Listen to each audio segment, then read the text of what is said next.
day 2 of the Great Simpson Desert Trek, and this morning we're crossing private property with permission, one of the stations here.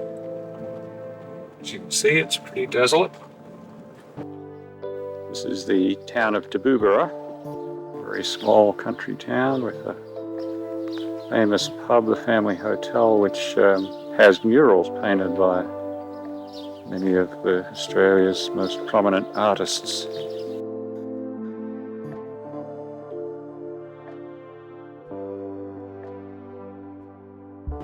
Apparently they've had some rain here recently. It's see a little bit of moisture on the clay, but also the green, which you may not be able to pick up on the video, but by the side of the road there are patches of green.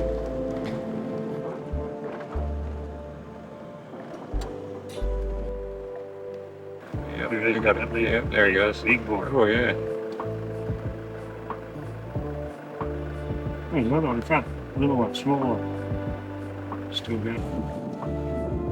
Now this is the dingo fence that goes for hundreds and hundreds of miles to keep the dingoes out.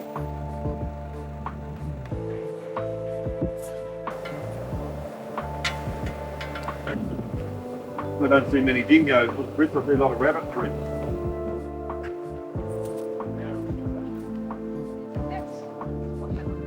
Yeah, that's what. What's the shed up there for?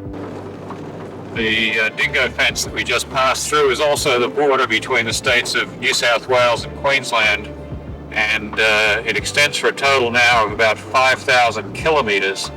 It was originally up to 9,000 kilometres long, originally developed or built to keep rabbits out, but when the rabbit plague became controlled through myxomatosis and other means, it was converted into a dingo fence to keep the dingoes from the Northern Territory in Queensland from entering into New South Wales and South Australia, where there's a lot more livestock. On a very sandy road now that's interrupted regularly every 100 yards or so by these little hills that we just go up and over and then down onto the flat again. Here we have a stumpy tail lizard sitting here in the shade. In the shade of the whitewood tree. A whitewood tree, okay. Oh, he just moved. Not very animated. Here he goes. Uh-oh. I'm looking for something to drink water. Big tongue, very thin tongue. Oh, stop it. Will you stop it? Okay. Come on. There we go. There's what I look like when I'm... Get the camera when you get the seat, Michael.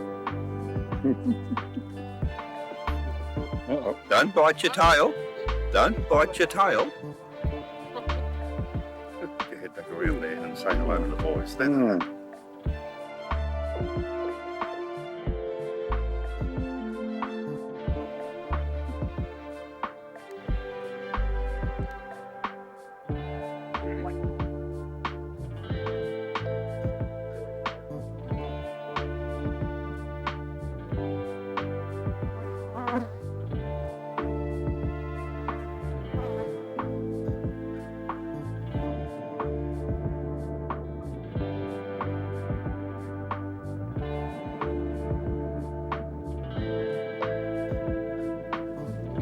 Permian is 245 to 260 million years old. In the Moomba area, wells can be drilled to a depth of up to 3,000 metres or 10,000 feet before reaching oil or gas.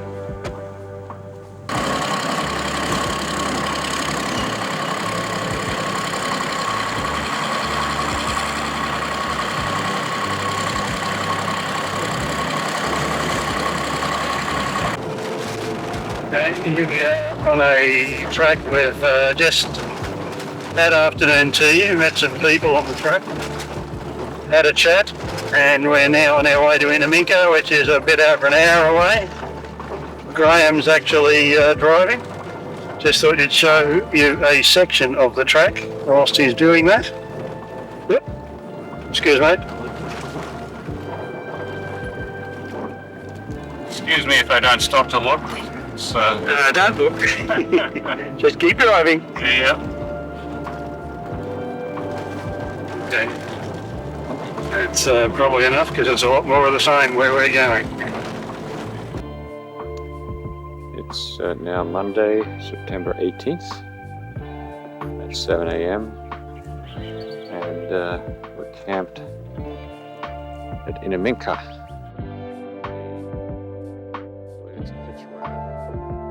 Which is also happens to be the spot that the explorers Burke and Wills camped.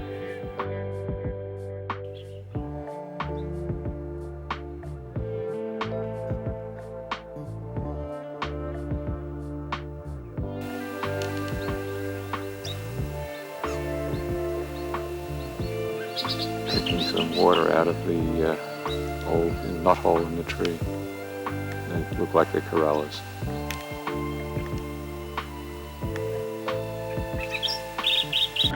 And we're off for a day trip to where? Coongie Lakes. Coongie Lakes. Right. The landscape consists of mostly flat land and road, and then we come to these long parallel sand dunes. And actually, these ones are packed down pretty hard, but they sort of stick up and then go down onto the flat again on the other side. They're very resilient tree, aren't they? Yeah. Huge old gum tree here. So this was the west branch? Northwest branch of the Cooper River.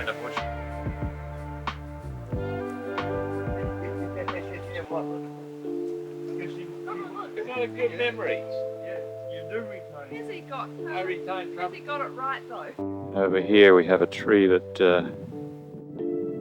has been used by the Aborigines to carve out a carry container. International agreement is an area of major wetland conservation, a zone which now covers an area of 190 square kilometres and supports over 180 species of birds, a third of which are water birds. This is Coongie Lakes.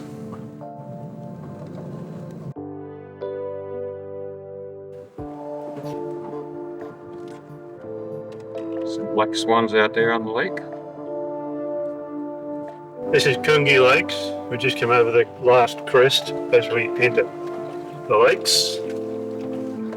And we're going to catch up with our rest of our group.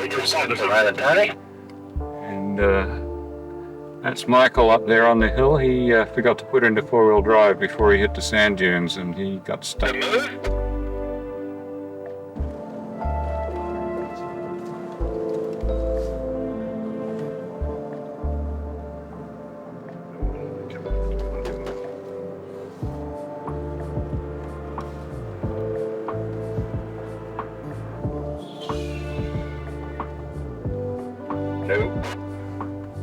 There's Ken with his fly hat on.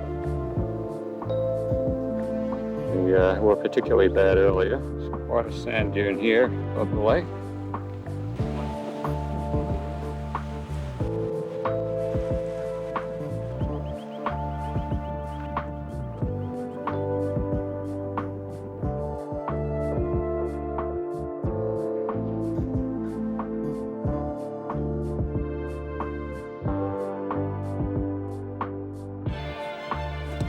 A lot of swallows' nests up there.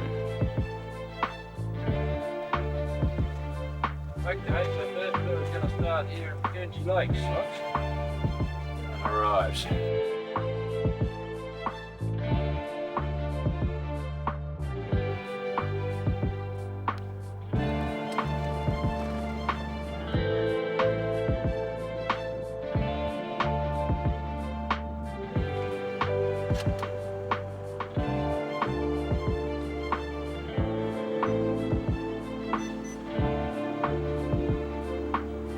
This is the restored Australian Inland Missions nursing home. It was built in 1928 and then went into fell apart, became a ghost town. It was just left in ruins. All this in here was just nothing. There's a cellar underneath us. The walls were just bare concrete walls.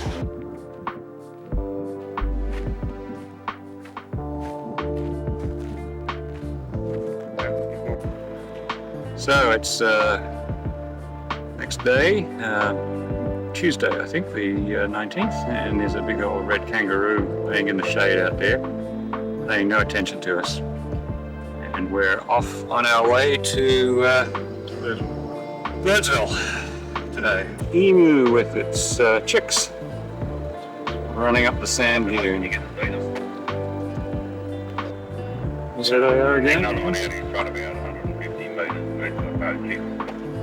Yeah, we have a bit of wind today and it's really stirring up the sand. I don't know if you can just pick it up on this, but it's just a low level of Fine white sand, but got a lot of clay content in it. big old lizard sitting beside the road here. Stop here for lunch with the birds, the lars, and Persian cottages.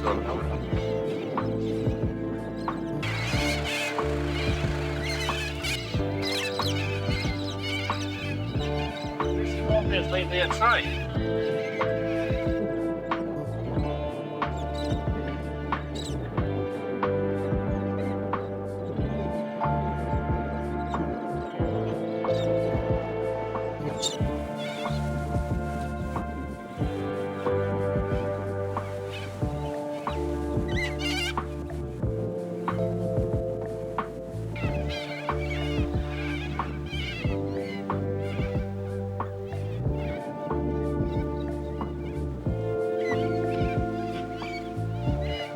What emus just came into the waterhole here for a change.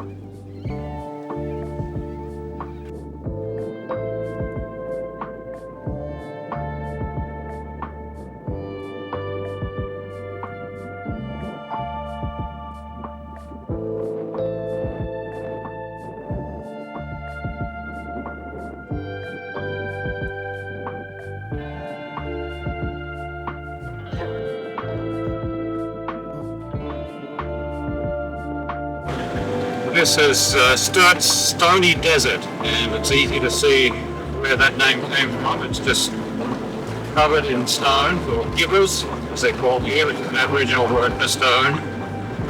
And apparently the stones are coated with an iron oxide, which gives them the red colour. Also probably colours the soil around it too, I would guess. So this is the Birdsville track, which is a very well known major road through the centre. Obviously goes through the town of Birdsville. This is the grave of the Page family of 5 who were found in 1963. They'd wandered 20 miles from their overturned car and perished in the desert.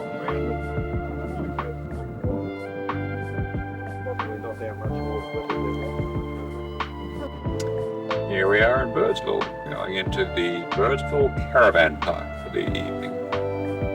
Should have a little bit more in the way of amenities. And we're going in to see the museum, working museum in Birdsville. And it is Wednesday, September 20th, 2006.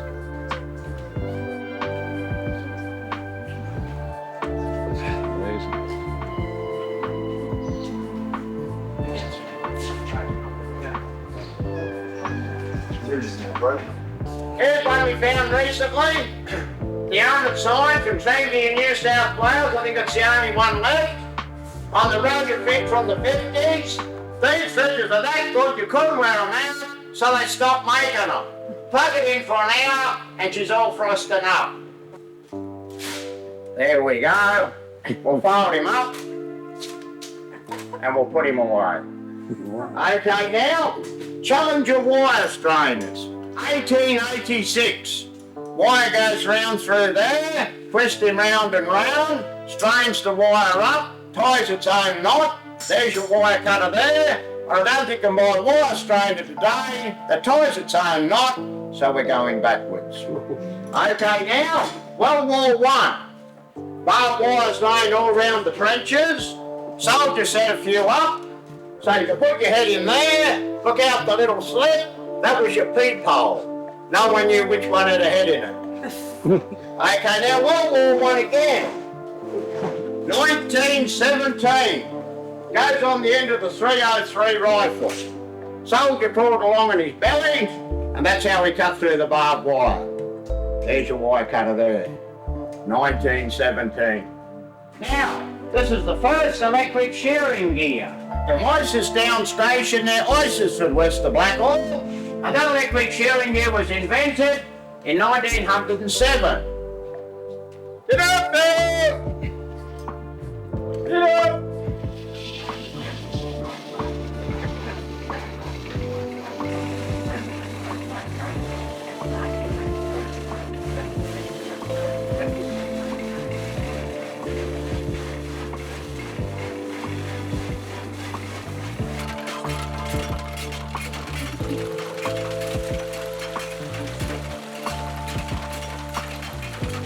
Pretty good play there. Now, I've got a little well bucket here for the stockman or driver to fill up their canteens or buckets.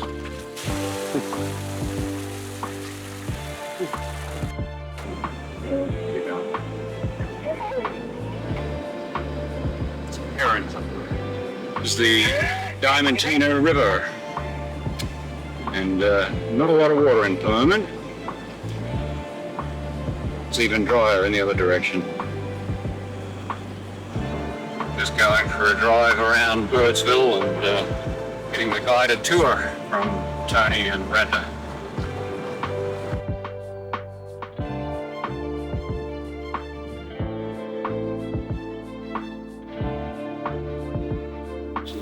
Jardine waterhole, Diamantina River, right there.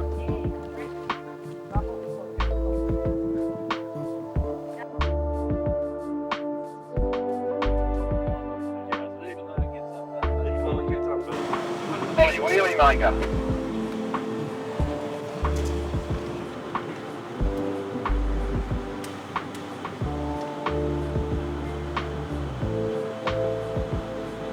Now have a look at the Birdsville racetrack, which is the site of one of the probably the most famous country races, the OUTBACK races in Australia. Every year. It was held just a few weeks ago, and it's been held here since 1890. Originally in January and February, and temperatures are up to 120 degrees Fahrenheit, and they later moved it to August, I guess, which is a little bit cooler. All this other stuff outside, there's a Broncos still, so if they're doing it in, they usually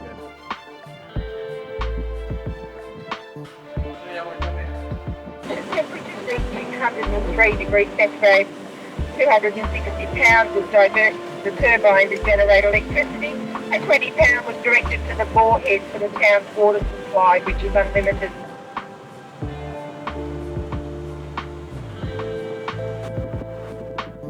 The tall, spindly trees here called waddy trees. This is one of 3 stands in the world remaining.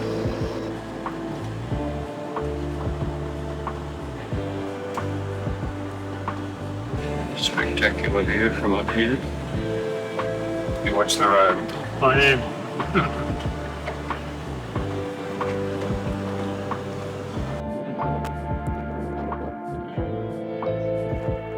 What is this, Tony? This is called the dingo club. See them over here? Now you've got to do.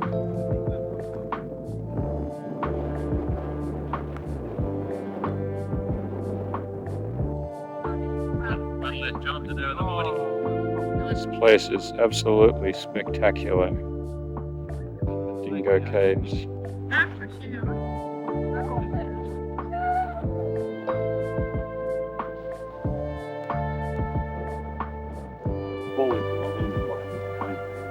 is the waddy tree again, thought to be 500 or 600 years old. And these trees date to prehistoric times. They're very ancient trees. This is the famous Birdsville Hotel. It's been here since 1884, and I guess it's burned down a couple times and had to be rebuilt. But it's quite a famous country pub. And this is the main street of Birdsville, which I'm standing in the middle of at 4:25 p.m. on Wednesday, September 20th.